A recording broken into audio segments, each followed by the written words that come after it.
आलेलो आहे. हे सचिन कांबळे एक स्वतः शेती करतात, त्याची द्राक्ष बागायत आहे, डाळिंब आहे.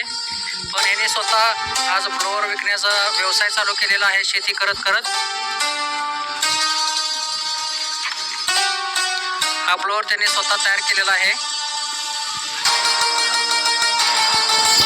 हा जो पाठीमागे लावलेला फॅन आहे तो 24 इंचामध्ये आपण देतो.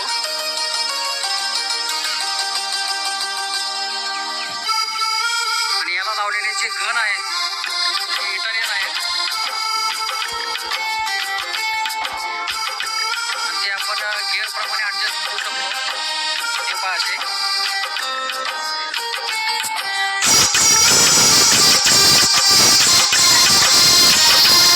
अशा पद्धतीने आपण त्याला स्पीड वापरू शकतो, कमी करू शकतो. 400 लिटरची टाकी आहे. चांगल्या क्वालिटीचे टायर लावलेले